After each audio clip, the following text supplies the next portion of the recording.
ಓಂ ಶಾಂತಿ. ಇಂದಿನ ದಿನಾಂಕ 22/5/2024. ಪ್ರಾರ್ಥ ಮುರುಳಿ ಬಾಪ್ತಾದ ಮಧುಬನ. ಮಧುರ ಮಕ್ಕಳೇ, ನೀವು ಕರ್ಮಾತೀತರಾಗಿ ಹೋಗಬೇಕು. ಆದ್ದರಿಂದ ಒಳಗಡೆ ಯಾವುದೇ ಕೊರತೆಗಳಿರಬಾರದು. ತಮ್ಮನ್ನು ಪರಿಶೀಲನೆ ಮಾಡಿಕೊಂಡು ಕೊರತೆಗಳನ್ನು ತೆಗೆಯುತ್ತಾ ಹೋಗಿ. ಪ್ರಶ್ನೆ: ಯಾವ ಸ್ಥಿತಿಯನ್ನು ಮಾಡಿಕೊಳ್ಳಲು ಶ್ರಮವಾಗುತ್ತದೆ? ಪುರುಷಾರ್ಥವೇನಾಗಿದೆ ಅದಕ್ಕಾಗಿ? ಉತ್ತರ: ಈ ಕಣ್ಣಿನಿಂದ ನೋಡುವ ಯಾವುದೇ ವಸ್ತುವು ನಿಮ್ಮ ಮುಂದೆ ಬಾರದೇ ಇರಲಿ. ನೋಡುತ್ತಿದ್ದರೂ ನೋಡಬಾರದು. ದೇಹದಲ್ಲಿರುತ್ತಾ ದೇಹಿ ಅಭಿಮಾನಿಯಾಗಿರಿ. ಈ ಸ್ಥಿತಿಯನ್ನು ಜಮಾ ಮಾಡಿಕೊಳ್ಳಲು ಸಮಯ ಹಿಡಿಸುತ್ತದೆ. ಬುದ್ಧಿಯಲ್ಲಿ ತಂದೆ ಹಾಗೂ ಮನೆಯ ವಿನಃ ಯಾವುದೇ ವಸ್ತು ನೆನಪಿಗೆ ಬರಬಾರದು. ಅದಕ್ಕಾಗಿ ಅಂತರ್ಮುಖಿಯಾಗಿ ತಮ್ಮನ್ನು ಪರಿಶೀಲನೆ ಮಾಡಿಕೊಳ್ಳಬೇಕು. ತಮ್ಮ ದಿನಚರಿಯನ್ನು ಇಡಬೇಕು. ಓಂ ಶಾಂತಿ. ಮಧುರಾತಿ ಮಧುರ ಅಗಲಿ ಮರಳಿ ಸಿಕ್ಕಿರುವ ಆತ್ಮಿಕ ಮಕ್ಕಳಿಗೆ ಇದು ತಿಳಿದಿದೆ. ನಾವು ನಮ್ಮ ದೈವಿ ರಾಜಧಾನಿಯನ್ನು ಸ್ಥಾಪನೆ ಮಾಡುತ್ತಿದ್ದೇವೆ. ಇದರಲ್ಲಿ ರಾಜರು ಇರುತ್ತಾರೆಂದಾಗ ಪ್ರಜೆಗಳು ಇರುತ್ತಾರೆ. ಪುರುಷಾರ್ಥವಂತೂ ಎಲ್ಲರೂ ಮಾಡಬೇಕಾಗಿದೆ. ಯಾರು ಹೆಚ್ಚು ಪುರುಷಾರ್ಥ ಮಾಡುತ್ತಾರೆಯೋ ಅವರು ಹೆಚ್ಚು ಬಹುಮಾನ ಪಡೆಯುತ್ತಾರೆ. ಇದಂತೂ ಸರ್ವಸಾಮಾನ್ಯವಾದ ಕಾಯಿದೆಯಾಗಿದೆ. ಇದು ಹೊಸ ಮಾತೇನಲ್ಲ. ಇದಕ್ಕೆ ದೈವಿ ಉದೋಟ ಎಂದು ಹೇಳಿ ಅಥವಾ ರಾಜಧಾನಿ ಎಂದಾದರೂ ಹೇಳಿ. ಈಗ ಇದು ಕಲಿಯುಗಿ ತೋಟ ಅಥವಾ ಮುಳ್ಳುಗಳ ಕಾಡು. ಅದರಲ್ಲಿಯೂ ಕೆಲವು ಬಹಳ ಫಲವನ್ನು ಕೊಡುವ ವೃಕ್ಷಗಳಿರುತ್ತವೆ, ಕೆಲವು ಕಡಿಮೆ ಫಲ ಕೊಡುವ ವೃಕ್ಷಗಳಿರುತ್ತವೆ, ಕೆಲವು ಕಡಿಮೆ ರಸವುಳ್ಳ ಮಾವಿನ ಹಣ್ಣುಗಳಿರುತ್ತವೆ. ಹಾಗೆಯೇ ಮಕ್ಕಳಲ್ಲಿಯೂ ನಂಬರ್ವಾರ್ ಪುರುಷಾರ್ಥದನುಸಾರ ಇರುತ್ತಾರೆ. ಕೆಲವು ಒಳ್ಳೆಯ ಫಲವನ್ನು ಕೊಡುತ್ತದೆ, ಕೆಲವು ಹಗುರ ಫಲವನ್ನು ಕೊಡುತ್ತದೆ. ಇದು ಫಲ ಕೊಡುವ ತೋಟವಾಗಿದೆ. ಈ ದೈವಿ ವೃಕ್ಷದ ಸ್ಥಾಪನೆಯಾಗುತ್ತಿದೆ ಅಥವಾ ಕಲ್ಪದ ಹಿಂದಿನಂತೆ ಉದೋಟದ ಸ್ಥಾಪನೆಯಾಗುತ್ತಿದೆ. ನಿಧಾನವಾಗಿ ನಂಬರ್ವಾರ್ ಪುರುಷಾರ್ಥದನುಸಾರ ಮಧುರ ಸುವಾಸನೆ ಭರಿತವುಳ್ಳವರು ಆಗುತ್ತಿದ್ದಾರೆ. ಇಲ್ಲಿ ಭಿನ್ನತೆ ಇದೆಯಲ್ಲವೇ? ತಂದೆಯ ಮುಖವನ್ನು ನೋಡಲು ತಂದೆಯ ಬಳಿಗೆ ಬರುತ್ತಾರೆ. ತಂದೆಯು ನಮ್ಮನ್ನು ಸ್ವರ್ಗದ ಮಾಲೀಕರನ್ನಾಗಿ ಮಾಡುತ್ತಿದ್ದಾರೆಂದು ಅವಶ್ಯವಾಗಿ ತಿಳಿದುಕೊಂಡಿದ್ದಾರೆ. ಇದು ಅಗತ್ಯವಾಗಿ ಮಕ್ಕಳಿಗೆ ನಿಶ್ಚಯವಿದೆ. ಬೇಹದ್ದಿನ ತಂದೆಯು ನಮ್ಮನ್ನು ಬೇಹದ್ದಿನ ಮಾಲೀಕರನ್ನಾಗಿ ಮಾಡುತ್ತಿದ್ದಾರೆ. ಮಾಲೀಕರಾಗುವುದರಲ್ಲಿ ಬಹಳ ಖುಷಿಯಾಗುತ್ತದೆ. ಹದ್ದಿನ ಮಾಲೀಕತನದಲ್ಲಿ ದುಃಖವಿದೆ. ಭಾರತವಾಸಿಗಳಿಗಾಗಿ ಈ ಆಟವೇ ಸುಖ ದುಃಖದಿಂದ ಮಾಡಲ್ಪಟ್ಟಿದೆ. ತಂದೆಯು ಮಕ್ಕಳಿಗೆ ಮೊದಲು ತಮ್ಮ ಮನೆಯನ್ನು ಸಂಭಾಲನೆ ಮಾಡಿ ಎಂದು ಹೇಳುತ್ತಾರೆ. ಮನೆಯ ಮೇಲೆ ಮಾಲೀಕನ ದೃಷ್ಟಿ ಇರುತ್ತದೆ. ತಂದೆಯು ಕುಳಿತು ಒಂದೊಂದು ಮಗುವನ್ನು ನೋಡುತ್ತಾರೆ. ಎಂತಹ ಗುಣವಿದೆ, ಎಂತಹ ಅವಗುಣವಿದೆ. ಮಕ್ಕಳು ಸಹ ಸ್ವಯಂ ತಿಳಿದುಕೊಂಡಿದ್ದೀರಿ. ತಂದೆಯು ತಿಳಿಸುತ್ತಾರೆ, ಮಕ್ಕಳೇ, ನಿಮ್ಮ ಕೊರತೆಗಳನ್ನು ನೀವೇ ಬರೆದು ತನ್ನಿ ಅಂದಾಗ ಬರೆಯಬಹುದು. ನಾವು ನಮ್ಮಲ್ಲಿರುವ ಅವಗುಣಗಳನ್ನು ತಿಳಿದುಕೊಳ್ಳುತ್ತೇವೆ. ಒಂದಲ್ಲ ಒಂದು ಕೊರತೆಯು ಅಗತ್ಯವಾಗಿ ಇದೆ. ಇನ್ನು ಸಂಪೂರ್ಣರಂತೂ ಯಾರೂ ಆಗಿಲ್ಲ. ಅವಶ್ಯವಾಗಿ ಆಗಬೇಕು. ಕಲ್ಪವೂ ಆಗಿದ್ದೇವೆ. ಇದರಲ್ಲಿ ಯಾವುದೇ ಸಂಶಯವಿಲ್ಲ. ಆದರೆ ಈ ಸಮಯದಲ್ಲಿ ಕೊರತೆ ಇದೆ. ಅದನ್ನು ತಿಳಿಸುವುದರಿಂದ ತಂದೆಯು ಅದರ ಬಗ್ಗೆ ತಿಳುವಳಿಕೆ ಕೊಡುತ್ತಾರೆ. ಈ ಸಮಯದಲ್ಲಿ ಬಹಳ ಕೊರತೆಗಳಿವೆ. ಮುಖ್ಯ ಕೊರತೆಗಳಿಗೆ ದೇಹಾಭಿಮಾನವೇ ಕಾರಣವಾಗಿದೆ. ಅದೇ ನಂತರ ಬಹಳ ಕಷ್ಟಕ್ಕೆ ಬೀಳಿಸುತ್ತದೆ. ಸ್ಥಿತಿಯು ಮುಂದುವರಿಯಲು ಬಿಡುವುದಿಲ್ಲ. ಆದ್ದರಿಂದ ಈಗ ಸಂಪೂರ್ಣ ಪುರುಷಾರ್ಥ ಮಾಡಬೇಕು. ಈ ಶರೀರವನ್ನು ಈಗ ಬಿಟ್ಟು ಹೋಗಬೇಕು. ಇಲ್ಲಿಯೇ ದೈವಿ ಗುಣಗಳನ್ನು ಧಾರಣೆ ಮಾಡಿ ಹೋಗಬೇಕು.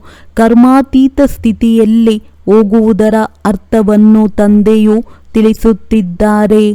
ಕರ್ಮಾತೀತರಾಗಿ ಹೋಗಬೇಕೆಂದರೆ ಯಾವುದೇ ಕೊರತೆ ಇರಬಾರದು, ಏಕೆಂದರೆ ನೀವು ವಜ್ರವಾಗುತ್ತೀರಲ್ಲವೇ. ನಮ್ಮಲ್ಲಿ ಏನೇನು ಕೊರತೆ ಇದೆ ಇದನ್ನು ಪ್ರತಿಯೊಬ್ಬರೂ ತಿಳಿದುಕೊಂಡಿದ್ದೀರಿ, ಏಕೆಂದರೆ ನೀವು ಚೈತನ್ಯವಾಗಿದ್ದೀರಿ. ನೀವು ಈ ಕೊರತೆಗಳನ್ನು ತೆಗೆದು ಹಾಕಬಹುದು. ನೀವು ಕವಡೆಯಿಂದ ವಜ್ರದಂತೆ ಆಗುತ್ತೀರಿ. ನೀವು ತಮ್ಮನ್ನು ಬಹಳ ಚೆನ್ನಾಗಿ ತಿಳಿದಿದ್ದೀರಿ. ಸರ್ಜನ್ ಸಹ ನಿಮ್ಮಲ್ಲಿ ಯಾವ ಕೊರತೆ ಇದೆ ಎಂದು ಕೇಳುತ್ತಾರೆ. ಯಾವುದು ನಿಮ್ಮನ್ನು ಮುಂದುವರಿಯದಂತೆ ಮಾಡುತ್ತಿದೆ? ಕಲೆರಹಿತವಾಗಿ ಕೊನೆಯಲ್ಲಿ ಆಗಬೇಕು. ಈಗ ಇವೆಲ್ಲವನ್ನು ತೆಗೆಯುತ್ತಾ ಹೋಗಬೇಕು. ಒಂದು ವೇಳೆ ಬಲಹೀನತೆಯನ್ನು ತೆಗೆಯದೇ ಹೋದರೆ ವಜ್ರದ ಬೆಲೆಯು ಕಡಿಮೆಯಾಗಿ ಬಿಡುತ್ತದೆ. ಇವರು ಸಹ ಪಕ್ಕ ವಜ್ರದ ವ್ಯಾಪಾರಿಯಾಗಿದ್ದಾರಲ್ಲವೇ. ಇಡೀ ಆಯಸ್ಸು ಈ ಕಣ್ಣಿನಿಂದ ವಜ್ರಗಳನ್ನು ನೋಡಿದ್ದಾರೆ. ಇಷ್ಟೊಂದು ವಜ್ರಗಳನ್ನು ಪರೀಕ್ಷಿಸುವ ಆಸಕ್ತಿಯುಳ್ಳ ವಜ್ರದ ವ್ಯಾಪಾರಿಗಳು ಯಾರೂ ಇರಲಾರರು. ನೀವೂ ಸಹ ವಜ್ರವಾಗುತ್ತಿದ್ದೀರಿ. ಒಂದಲ್ಲ ಒಂದು ಕೊರತೆಗಳು ಅಗತ್ಯವಾಗಿ ಇದೆ ಎಂದು ತಿಳಿದಿದ್ದೀರಿ. ಸಂಪೂರ್ಣರಂತೂ ಇನ್ನೂ ಆಗಿಲ್ಲ. ಚೈತನ್ಯವಾಗಿರುವ ಕಾರಣ ನೀವು ಪುರುಷಾರ್ಥದಿಂದ ಬಲಹೀನತೆಯನ್ನು ತೆಗೆಯಬಹುದು. ಅವಶ್ಯವಾಗಿ ವಜ್ರದಂತೆ ಆಗಬೇಕಾಗಿದೆ. ಯಾವಾಗ ಪೂರ್ಣ ಪುರುಷಾರ್ಥ ಮಾಡುತ್ತೀರಿ ಆಗ ವಜ್ರ ಸಮಾನ ಆಗುತ್ತೀರಿ. ತಂದೆಯು ತಿಳಿಸುತ್ತಾರೆ, ಈ ಶರೀರವನ್ನು ಬಿಡುವ ಸಮಯದ ಅಂತ್ಯದಲ್ಲಿ ಯಾರ ನೆನಪು ಬಾರದಂತಹ ಪಕ್ಕಾ ಸ್ಥಿತಿಯನ್ನು ಮಾಡಿಕೊಳ್ಳಬೇಕು. ಇದಂತೂ ಸ್ಪಷ್ಟವಾಗಿದೆ. ಮಿತ್ರ ಸಂಬಂಧಿ ಮೊದಲಾದವರನ್ನು ಮರೆಯಬೇಕು. ಒಬ್ಬ ತಂದೆಯೊಂದಿಗೆ ಸಂಬಂಧವನ್ನಿಟ್ಟುಕೊಳ್ಳಬೇಕು. ಈಗ ನೀವು ವಜ್ರ ಸಮಾನ ಆಗುತ್ತಿದ್ದೀರಿ. ಇದು ವಜ್ರದ ಅಂಗಡಿಯೂ ಆಗಿದೆ. ನೀವು ಪ್ರತಿಯೊಬ್ಬರೂ ವಜ್ರದ ವ್ಯಾಪಾರಿಗಳಾಗಿದ್ದೀರಿ. ಈ ಮಾತುಗಳನ್ನು ನೀವು ಮಕ್ಕಳು ಮಾತ್ರ ತಿಳಿದುಕೊಂಡಿದ್ದೀರಿ. ಪ್ರತಿಯೊಬ್ಬರ ಮನಸ್ಸಿನಲ್ಲಿ ನಾವು ಪುರುಷಾರ್ಥದನುಸಾರ ವಿಶ್ವದ ಮಾಲೀಕರಾಗುತ್ತಿದ್ದೇವೆ ಎಂದು ತಿಳಿದುಕೊಂಡಿದ್ದೀರಿ. ಯಾರಿಗೆ ಶ್ರೇಷ್ಠ ಪದವಿಯು ಸಿಕ್ಕಿದೆಯೋ ಅವರು ಅವಶ್ಯವಾಗಿ ಪುರುಷಾರ್ಥ ಮಾಡಿದ್ದಾರೆ. ಅವರು ನಿಮ್ಮಲ್ಲಿಯೇ ಯಾರಾದರೂ ಇರಬೇಕಲ್ಲವೇ. ನೀವು ಮಕ್ಕಳೇ ಇಷ್ಟೊಂದು ಪುರುಷಾರ್ಥ ಮಾಡಬೇಕು. ಆದ್ದರಿಂದ ಒಂದೊಂದು ಮಗುವನ್ನು ನೋಡುತ್ತಿರುತ್ತಾರೆ. ಹೂಗಳನ್ನು ಇದು ಎಷ್ಟು ಸುಗಂಧಭರಿತವಾದ ಹೂವು, ಇದರಲ್ಲಿ ಏನು ಕಡಿಮೆ ಇದೆ ಎಂದು ನೋಡಲಾಗುತ್ತದೆ, ಏಕೆಂದರೆ ನೀವು ಚೈತನ್ಯವಾಗಿದ್ದೀರಿ. ತಂದೆಯಿಂದ ಬುದ್ಧಿಯೋಗವನ್ನು ತೆಗೆದು ಅಲೆದಾಡಿಸುವಂತಹ ಬಲಹೀನತೆಗಳು ನಮ್ಮಲ್ಲಿ ಏನೇನಿವೆ ಎಂದು ಚೈತನ್ಯ ವಜ್ರಗಳು ತಿಳಿದುಕೊಳ್ಳಬಹುದಲ್ಲವೇ. ತಂದೆಯು ತಿಳಿಸುತ್ತಾರೆ, ಮಕ್ಕಳೇ ನನ್ನೊಬ್ಬನನ್ನೇ ನೆನಪು ಮಾಡಿ, ಬೇರೆ ಯಾರೂ ನೆನಪಿಗೆ ಬರಬಾರದು. ಗೃಹಸ್ಥ ವ್ಯವಹಾರದಲ್ಲಿರುತ್ತಾ ಒಬ್ಬ ತಂದೆಯನ್ನು ನೆನಪು ಮಾಡಬೇಕು. ಇವರಿಗಾಗಿ ಬಟ್ಟಿಯಾಗಬೇಕಿತ್ತು. ಯಾರು ಸೇವೆಗಾಗಿ ಹೊರಟು ಬಂದರು, ಯಾರು ಹಳೆಯ ಮಕ್ಕಳು ಬಹಳ ಚೆನ್ನಾಗಿ ಸೇವೆ ಮಾಡುತ್ತಿದ್ದಾರೆಯೋ ಅವರನ್ನು ನೋಡುತ್ತಾರೆ. ಸ್ವಲ್ಪ ಹೊಸಬ್ಬರೊಂದಿಗೆ ಸೇರುತ್ತಾ ಹೋಗುತ್ತಾರೆ. ಹಳೆಯ ಮಕ್ಕಳಿಗೆ ಬಟ್ಟಿಯಾಗಬೇಕಿತ್ತು. ಬಲೆ ಹಳೆಯ ಮಕ್ಕಳಲ್ಲಿ ಬಲಹೀನತೆಗಳಿವೆ. ಪ್ರತಿಯೊಬ್ಬರೂ ತಮ್ಮ ಮನಸ್ಸಿನಲ್ಲಿ ತಿಳಿದುಕೊಳ್ಳುತ್ತೀರಿ.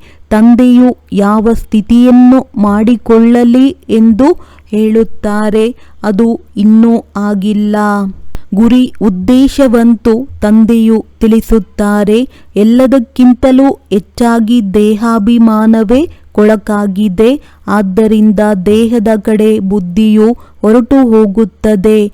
ದೇಹದಲ್ಲಿರುತ್ತಾ ದೇಹಿ ಅಭಿಮಾನಿಯಾಗಬೇಕು. ಈ ಕಣ್ಣುಗಳಿಂದ ನೋಡುವಂತಹ ವಸ್ತು ಮುಂದೆ ಸನ್ಮುಖದಲ್ಲಿ ಬಾರದಂತೆ ಸ್ಥಿತಿಯನ್ನು ಜಮಾ ಮಾಡಿಕೊಳ್ಳಬೇಕು. ನಮ್ಮ ಬುದ್ಧಿಯಲ್ಲಿ ತಂದೆ ಹಾಗೂ ಶಾಂತಿಧಾಮದ ವಿನಃ ಯಾವುದೇ ವಸ್ತು ಬರಬಾರದು. ಏನನ್ನು ಜೊತೆಯಲ್ಲಿ ತೆಗೆದುಕೊಂಡು ಹೋಗುವಂತಿಲ್ಲ. ಮೊಟ್ಟ ಮೊದಲು ನಾವು ಹೊಸ ಸಂಬಂಧದಲ್ಲಿ ಬರುತ್ತೇವೆ. ಈಗ ಹಳೆಯ ಸಂಬಂಧವಿದೆ. ಹಳೆಯ ಸಂಬಂಧವು ಸ್ವಲ್ಪವೂ ನೆನಪಿಗೆ ಬರಬಾರದು. ಅಂತ್ಯಕಾಲ ಎಂದು ಗಾಯನವಿದೆ ಅಂದಾಗ ಇದು ಈ ಸಮಯದ ಮಾತಾಗಿದೆ. ಈ ಹಾಡನ್ನು ಕಲಿಯುಗಿ ಮನುಷ್ಯರು ಮಾಡಿದ್ದಾರೆ. ಆದರೆ ಅವರು ಏನೂ ತಿಳಿದುಕೊಂಡಿಲ್ಲ. ಮುಖ್ಯ ಮಾತನ್ನು ತಂದೆಯೂ ತಿಳಿಸುತ್ತಾರೆ. ಒಬ್ಬ ತಂದೆಯ ವಿನಃ ಬೇರೆ ಏನೂ ನೆನಪಿಗೆ ಬರಬಾರದು. ಒಬ್ಬ ತಂದೆಯ ನೆನಪಿನಿಂದ ಪಾಪವು ನಾಶವಾಗುತ್ತದೆ ಹಾಗೂ ಪವಿತ್ರ ವಜ್ರಗಳಾಗುತ್ತೀರಿ. ಕೆಲವು ಕಲ್ಲುಗಳು ಬೆಲೆಯುಳ್ಳದ್ದಾಗಿರುತ್ತದೆ. ಮಾಣಿಕ್ಯವು ಬೆಲೆಯುಳ್ಳದ್ದಾಗಿದೆ. ತಂದೆಯು ತನಗಿಂತಲೂ ಬೆಲೆಯುಳ್ಳಂತಹ ಶ್ರೇಷ್ಠರನ್ನಾಗಿ ಮಾಡುತ್ತಿದ್ದಾರೆ. ನಮ್ಮನ್ನು ನಾವು ಪರಿಶೀಲನೆ ಮಾಡಿಕೊಳ್ಳಬೇಕು. ತಂದೆಯು ತಿಳಿಸುತ್ತಾರೆ, ಅಂತರ್ಮುಖಿಯಾಗಿ ತಮ್ಮನ್ನು ತಮ್ಮಲ್ಲಿ ಯಾವ ದೋಷವಿದೆ ಎಂದು ನೋಡಿಕೊಳ್ಳಿ. ಎಲ್ಲಿಯವರೆಗೆ ದೇಹಾಭಿಮಾನವಿದೆ. ಪುರುಷಾರ್ಥಕ್ಕಾಗಿ ತಂದೆಯು ಭಿನ್ನ ಭಿನ್ನ ಯುಕ್ತಿಗಳನ್ನು ತಿಳಿಸುತ್ತಾರೆ. ಎಷ್ಟು ಸಾಧ್ಯವೋ ಅಷ್ಟು ತಂದೆಯ ನೆನಪಿರಲಿ. ಒಂದು ವೇಳೆ ಎಷ್ಟೇ ಪ್ರಿಯರಾಗಿರಬಹುದು, ಸುಂದರವಾಗಿರುವ ಮಕ್ಕಳು ಬಹಳ ಪ್ರಿಯರಾಗಿರುತ್ತಾರೆ. ಆದರೂ ಸಹ ಯಾರ ನೆನಪು ಬರಬಾರದು. ಇಲ್ಲಿನ ಯಾವುದೇ ವಸ್ತುಗಳು ನೆನಪಿಗೆ ಬರಬಾರದು. ಕೆಲವು ಮಕ್ಕಳಲ್ಲಿ ಬಹಳ ಮೋಹವಿರುತ್ತದೆ. ತಂದೆಯು ತಿಳಿಸುತ್ತಾರೆ, ಎಲ್ಲದರಿಂದ ಮೋಹವನ್ನು ಅಳಿಸಿ ಒಬ್ಬರ ಇಲ್ಲಿನ ಯಾವುದೇ ವಸ್ತುಗಳು ನೆನಪಿಗೆ ಬರಬಾರದು. ಕೆಲವು ಮಕ್ಕಳಲ್ಲಿ ಬಹಳ ಮೋಹವಿರುತ್ತದೆ. ತಂದೆಯು ತಿಳಿಸುತ್ತಾರೆ, ಎಲ್ಲರಿಂದ ಮೋಹವನ್ನು ಅಳಿಸಿ ಒಬ್ಬರ ನೆನಪಿಟ್ಟುಕೊಳ್ಳಿ. ಒಬ್ಬ ಪ್ರೀತಿಯ ತಂದೆಯ ಜೊತೆ ಯೋಗವಿಡಬೇಕು. ಅವರಿಂದ ಎಲ್ಲವೂ ಪ್ರಾಪ್ತಿಯಾಗುತ್ತದೆ. ಯೋಗದಿಂದ ನೀವು ಪ್ರಿಯರಾಗುತ್ತೀರಿ. ಆತ್ಮವೇ ಪ್ರಿಯವಾಗುತ್ತದೆ. ತಂದೆಯು ಪ್ರಿಯ ಹಾಗೂ ಪವಿತ್ರವಾಗಿದ್ದಾರಲ್ಲವೇ? ಆತ್ಮನನ್ನು ಪ್ರಿಯ ಪವಿತ್ರ ಮಾಡುವ ಸಲುವಾಗಿ ತಿಳಿಸುತ್ತಾರೆ, ಮಕ್ಕಳೇ, ನೀವು ಎಷ್ಟು ನನ್ನನ್ನು ನೆನಪು ಮಾಡುತ್ತೀರೋ ಅಷ್ಟು ನೀವು ಬಹಳ ಪ್ರಿಯರಾಗುತ್ತೀರಿ. ಇಷ್ಟೊಂದು ಪ್ರಿಯರಾಗುತ್ತೀರಿ. ಅದರಿಂದ ನೀವು ದೇವಿ ದೇವತೆಗಳಿಗೆ ಇದುವರೆಗೂ ಪೂಜೆ ನಡೆಯುತ್ತಿದೆ. ಬಹಳ ಪ್ರಿಯರಾಗುತ್ತೀರಲ್ಲವೇ? ಅರ್ಧಕಲ್ಪ ನೀವು ರಾಜ್ಯಭಾರ ಮಾಡುತ್ತೀರಿ. ಅರ್ಧಕಲ್ಪ ನೀವೇ ಪೂಜೆಗೆ ಯೋಗ್ಯರಾಗುತ್ತೀರಿ. ನೀವೇ ಸ್ವಯಂ ಪೂಜಾರಿಗಳಾಗಿ ನಿಮ್ಮ ಚಿತ್ರಕ್ಕೆ ಪೂಜೆ ಮಾಡುತ್ತೀರಿ. ನೀವು ಎಲ್ಲರಿಗಿಂತ ಪ್ರಿಯರಾಗುವವರಾಗಿದ್ದೀರಿ. ಆದರೆ ಯಾವಾಗ ಪ್ರೀತಿಯ ತಂದೆಯನ್ನು ನೆನಪು ಮಾಡುತ್ತೀರಿ ಆಗ ಪ್ರಿಯರಾಗುತ್ತೀರಿ. ಒಬ್ಬ ತಂದೆಯ ವಿನಃ ಬೇರೆ ಯಾರೂ ನೆನಪಿಗೆ ಬರಬಾರದು. ನಮ್ಮನ್ನು ನಾವು ಪರಿಶೀಲನೆ ಮಾಡಿಕೊಳ್ಳಬೇಕು. ಬಹಳ ಪ್ರೀತಿಯಿಂದ ತಂದೆಯನ್ನು ನೆನಪು ಮಾಡುತ್ತೇವೆಯೇ? ತಂದೆಯ ಪ್ರೀತಿಯಲ್ಲಿ ಆನಂದ ಬಾಷ್ಪಗಳು ಬರಬೇಕು. ಏ ತಂದೆಯೇ, ನನಗೆ ನಿಮ್ಮ ವಿನಃ ಬೇರೆ ಯಾರೂ ಇಲ್ಲ. ಅನ್ಯರ್ಯಾರೂ ನೆನಪಿಗೆ ಬರಬಾರದು. ಮಾಯೆಯ ಬಿರುಗಾಳಿಯು ಬರಬಾರದು. ಆದರೆ ಬಹಳ ಬರುತ್ತದೆ. ನಮ್ಮ ಮೇಲೆ ನಾವೇ ಬಹಳ ಗಮನ ಇಟ್ಟುಕೊಳ್ಳಬೇಕು. ನಮ್ಮ ಪ್ರೀತಿ ಒಬ್ಬ ತಂದೆಯ ವಿನಃ ಬೇರೆ ಕಡೆ ಹೋಗುವುದಿಲ್ಲವೇ? ಎಷ್ಟೇ ಪ್ರೀತಿಯ ವಸ್ತುವಾಗಿರಬಹುದು, ಆದರೂ ಸಹ ಒಬ್ಬ ತಂದೆಯ ನೆನಪೇ ಬರಬೇಕು. ನೀವೆಲ್ಲರೂ ಒಬ್ಬ ಪ್ರಿಯತಮನಿಗೆ ಪ್ರಿಯತಮೆಯರಾಗಿದ್ದೀರಿ. ಪ್ರಿಯತಮೆಯರು ಒಮ್ಮೆ ಪರಸ್ಪರ ನೋಡಿದರೆ ಸಾಕು. ವಿವಾಹವೂ ಆಗದಿದ್ದರೂ ಬುದ್ಧಿಯಲ್ಲಿ ಅವರದೇ ನೆನಪಿರುತ್ತದೆ. ಈಗ ನೀವು ತಿಳಿದಿದ್ದೀರಿ. ನಾವೆಲ್ಲರೂ ಒಬ್ಬ ಪ್ರಿಯತಮನಿಗೆ ಪ್ರೇಮಿಕೆಯರಾಗಿದ್ದೇವೆ. ಆ ಪ್ರಿಯತಮನನ್ನು ಭಕ್ತಿ ಮಾರ್ಗದಲ್ಲಿ ಬಹಳ ನೆನಪು ಮಾಡುತ್ತಾ ಬಂದಿದ್ದೀರಿ. ಇಲ್ಲಿಯೂ ಸಹ ನೀವು ಸನ್ಮುಖದಲ್ಲಿರುವಾಗ ಬಹಳ ನೆನಪು ಮಾಡಬೇಕು. ತಂದೆಯೂ ತಿಳಿಸುತ್ತಾರೆ, ನನ್ನ ನೆನಪು ಮಾಡುತ್ತಿದ್ದರೆ ನಿಮ್ಮ ಹಡಗು ಪಾರಾಗುತ್ತದೆ. ಇದರಲ್ಲಿ ಸಂಶಯದ ಮಾತಿಲ್ಲ. ಭಗವಂತನ ಜೊತೆ ಮಿಲನ ಮಾಡಲು ಎಲ್ಲರೂ ಭಕ್ತಿ ಮಾಡುತ್ತಾರೆ. ಇಲ್ಲಿ ಕೆಲವು ಮಕ್ಕಳು ಬಹಳ ಸೇವೆಯಲ್ಲಿ ವ್ಯಸ್ತರಾಗಿರುತ್ತಾರೆ. ಸೇವೆಗಾಗಿಯೇ ಸಂಪೂರ್ಣ ಚಡಪಡಿಸುತ್ತಾರೆ, ತುಂಬ ಪರಿಶ್ರಮ ಪಡುತ್ತಾರೆ. ಇದನ್ನು ನೀವು ಮಾತ್ರ ತಿಳಿದಿದ್ದೀರಿ. ಗಣ್ಯ ವ್ಯಕ್ತಿಗಳು ಅಷ್ಟೊಂದು ತಿಳಿದುಕೊಳ್ಳುವುದಿಲ್ಲ. ಆದರೆ ನೀವು ಶ್ರಮ ಪಡುವುದು ವ್ಯರ್ಥವಾಗುವುದಿಲ್ಲ. ಕೆಲವರು ತಿಳಿದುಕೊಂಡು ಯೋಗ್ಯರಾಗುತ್ತಾರೆ, ನಂತರ ತಂದೆಯ ಮುಂದೆ ಬರುತ್ತಾರೆ. ನೀವು ತಿಳಿದುಕೊಳ್ಳಬಲ್ಲಿರಿ, ಅವರು ಯೋಗ್ಯರಾಗಿದ್ದಾರೆಯೇ ಅಥವಾ ಇಲ್ಲವೇ. ನೀವು ಮಕ್ಕಳೊಂದಿಗೆ ತಂದೆಯ ದೃಷ್ಟಿಯ ಮಿಲನವಾಗುತ್ತದೆ. ಶೃಂಗಾರ ಮಾಡುವವರು ನೀವು ಮಕ್ಕಳೇ ಆಗಿದ್ದೀರಿ. ಇಲ್ಲಿಗೆ ಬಂದಿರುವವರಿಗೆಲ್ಲ ನೀವು ಮಕ್ಕಳು ಶೃಂಗರಿಸಿದ್ದೀರಿ. ತಂದೆಯು ನಿಮಗೆ ಶೃಂಗರಿಸಿದ್ದಾರೆ. ನೀವು ಅನ್ಯರಿಗೆ ಶೃಂಗಾರ ಮಾಡಿ ಕರೆದುಕೊಂಡು ಬರುತ್ತೀರಿ. ತಂದೆಯು ಮಕ್ಕಳಿಗೆ ಅವಕಾಶ ಕೊಡುತ್ತಾರೆ. ಹೇಗೆ ನಿಮಗೆ ಶೃಂಗಾರ ಮಾಡಿದ್ದಾರೆ, ಅನ್ಯರಿಗೂ ಮಾಡಿಸುತ್ತಾರೆ. ತಮಗಿಂತಲೂ ಅನ್ಯರಿಗೆ ಬಹಳ ಚೆನ್ನಾಗಿ ಶೃಂಗಾರ ಮಾಡಿಸಬಹುದು. ಎಲ್ಲರಿಗೂ ತಮ್ಮ ತಮ್ಮ ಅದೃಷ್ಟವಿದೆಯಲ್ಲವೇ. ಕೆಲವರು ತಿಳಿಸುವವರಿಗಿಂತಲೂ ಮುಂದೆ ಹೊರಟು ಹೋಗುತ್ತಾರೆ. ನಾವು ಇವರಿಗಿಂತ ಚೆನ್ನಾಗಿ ತಿಳಿಸುತ್ತೇವೆಂದು ತಿಳಿದುಕೊಳ್ಳುತ್ತಾರೆ. ತಿಳಿಸುವ ನಶೆ ಏರಿದಾಗ ಸೇವೆಯಲ್ಲಿ ತೊಡಗುತ್ತಾರೆ. ಅವರು ಬಾಪ್ದಾದಾರವರ ಮನಸ್ಸನ್ನೇರುತ್ತಾರೆ. ಬಹಳಷ್ಟು ಹೊಸ ಹೊಸ ಮಕ್ಕಳು ಹಳಬರಿಗಿಂತ ಮುಂದಿದ್ದಾರೆ. ಮುಳ್ಳುಗಳಿಂದ ಒಳ್ಳೆಯ ಹೂಗಳಾಗಿದ್ದಾರೆ. ಆದ್ದರಿಂದ ತಂದೆಯು ಒಂದೊಂದು ಹೂವನ್ನು ನೋಡುತ್ತಾರೆ. ಇವರಲ್ಲಿ ಏನು ಕೊರತೆಗಳಿವೆ? ಈ ಕೊರತೆಯು ಇವರಿಂದ ಹೊರಟು ಹೋದರೆ ಬಹಳ ಸೇವೆ ಮಾಡಬಲ್ಲರು. ತಂದೆಯು ತೋಟದ ಮಾಲೀಕರಾಗಿದ್ದಾರಲ್ಲವೇ. ಸಭೆಗೆ ಬಂದು ಹಿಂದೆ ಇರುವಂತಹ ಒಂದೊಂದು ಹೂವನ್ನು ನೋಡಬೇಕೆಂದು ಮನಸ್ಸಾಗುತ್ತದೆ.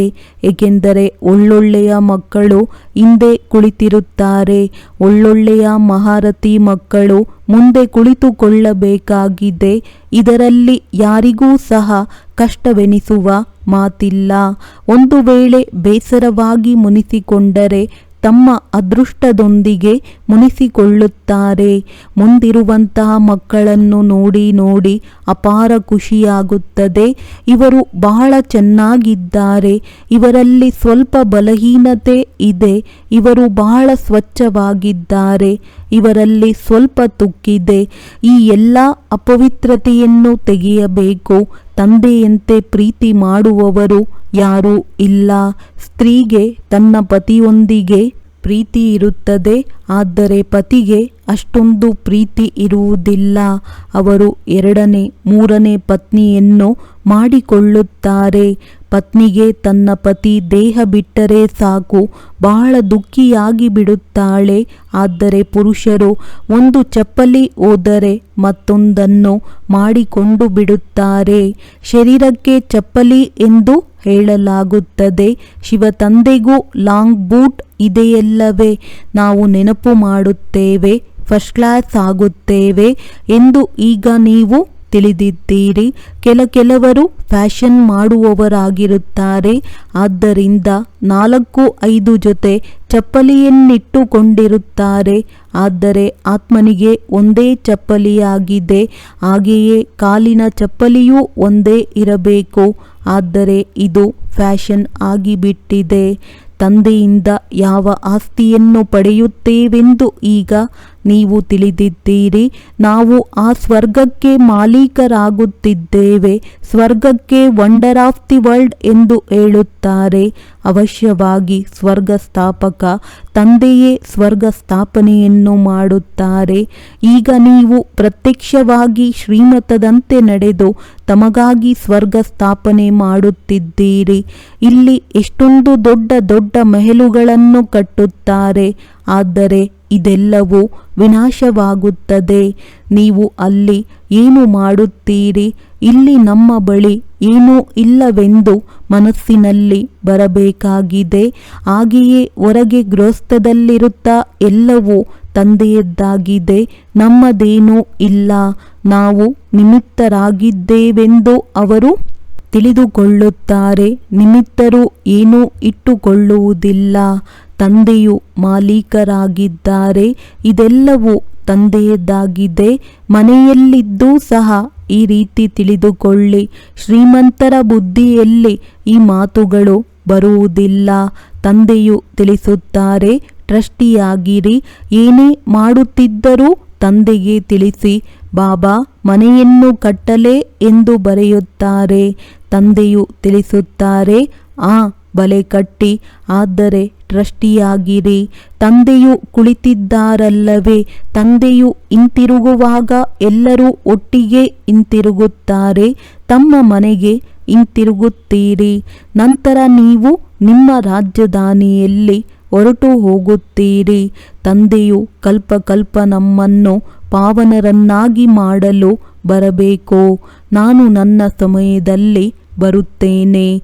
ಒಳ್ಳೆಯದು. ಮಧುರಾತಿ ಮಧುರ ಅಗಲಿ ಹೋಗಿ ಮರಳಿ ಸಿಕ್ಕಿರುವ ಮಕ್ಕಳ ಪ್ರತಿ ಮಾತ್ಪಿತಾ ಬಾಪ್ ದಾದಾರವರ ನೆನಪು, ಪ್ರೀತಿ ಹಾಗೂ ಸುಪ್ರಭಾತ. ಆತ್ಮಿಕ ಮಕ್ಕಳಿಗೆ ಆತ್ಮಿಕ ತಂದೆಯ ನಮಸ್ತೆ. ಧಾರಣೆಗಾಗಿ ಮುಖ್ಯ ಸಾರ. ಎಲ್ಲದರಿಂದ ಮಮತ್ವವನ್ನು ತೆಗೆದು ಒಬ್ಬ ಪ್ರಿಯ ತಂದೆಯನ್ನು ನೆನಪು ಮಾಡಬೇಕಾಗಿದೆ. ಅಂತರ್ಮುಖಿಯಾಗಿ ತಮ್ಮ ಕೊರತೆಗಳನ್ನು ಪರಿಶೀಲನೆ ಮಾಡಿ ತೆಗೆಯಬೇಕಾಗಿದೆ. ಬೆಲೆಯುಳ್ಳಂತಹ ವಜ್ರವಾಗಬೇಕಾಗಿದೆ. ಹೇಗೆ ತಂದೆಯು ನಾವು ಮಕ್ಕಳಿಗೆ ಶೃಂಗರಿಸಿದ್ದಾರೆ, ಹಾಗೆಯೇ ನಾವು ಸರ್ವರ ಶೃಂಗಾರ ಮಾಡಬೇಕು. ಮುಳ್ಳುಗಳನ್ನು ಹೂಗಳನ್ನಾಗಿ ಮಾಡುವ ಸೇವೆಯಲ್ಲಿ ತೊಡಗಬೇಕು. ಟ್ರಸ್ಟಿಯಾಗಿರಬೇಕಾಗಿದೆ. ವರದಾನ. ಬ್ರಾಹ್ಮಣ ಜೀವನದಲ್ಲಿ ಏಕರೊತನ ಪಾಠದ ಮೂಲಕ ಆತ್ಮೀಯ ಘನತೆಯಲ್ಲಿರುವಂತಹ ಸಂಪೂರ್ಣ ಪವಿತ್ರ ಭವ. ಈ ಬ್ರಾಹ್ಮಣ ಜೀವನದಲ್ಲಿ ಏಕರೊತನ ಪಾಠ ಪಕ್ಕಾ ಮಾಡಿಕೊಂಡು ಪವಿತ್ರತೆಯ ಘನತೆಯನ್ನು ಧಾರಣೆ ಮಾಡಿ, ಆಗ ಇಡೀ ಕಲ್ಪದಲ್ಲಿ ಈ ಆತ್ಮೀಯ ಘನತೆಯಿಂದ ನಡೆಯುತ್ತಾ ಹೋಗುವಿರಿ. ತಮ್ಮ ಆತ್ಮೀಯ ಘನತೆ ಮತ್ತು ಪವಿತ್ರತೆಯ ಹೊಳಪು ಪರಮಧಾಮದಲ್ಲಿ ಸರ್ವ ಆತ್ಮರಿಗಿಂತಲೂ ಶ್ರೇಷ್ಠವಾಗಿದೆ. ಆದಿಕಾಲದಲ್ಲಿ ದೇವತಾ ಸ್ವರೂಪದಲ್ಲಿಯೂ ಸಹ ಈ ವ್ಯಕ್ತಿತ್ವ ವಿಶೇಷವಾಗಿರುತ್ತದೆ. ನಂತರ ಮಧ್ಯಕಾಲದಲ್ಲಿಯೂ ಸಹ ನಿಮ್ಮ ಚಿತ್ರಕ್ಕೆ ವಿಧಿಪೂರ್ವಕವಾಗಿ ಪೂಜೆಯಾಗುವುದು. ಈ ಸಂಗಮ ಯುಗದಲ್ಲಿ ಬ್ರಾಹ್ಮಣ ಜೀವನದ ಆಧಾರ ಪವಿತ್ರತೆಯ ಘನತೆ. ಆದ್ದರಿಂದ ಎಲ್ಲಿಯವರೆಗೆ ಬ್ರಾಹ್ಮಣ ಜೀವನದಲ್ಲಿ ಜೀವಿಸಿರುವಿರೋ ಅಲ್ಲಿಯವರೆಗೆ ಸಂಪೂರ್ಣ ಪವಿತ್ರವಾಗಿರಲೇಬೇಕು. ಸ್ಲೋಗನ್.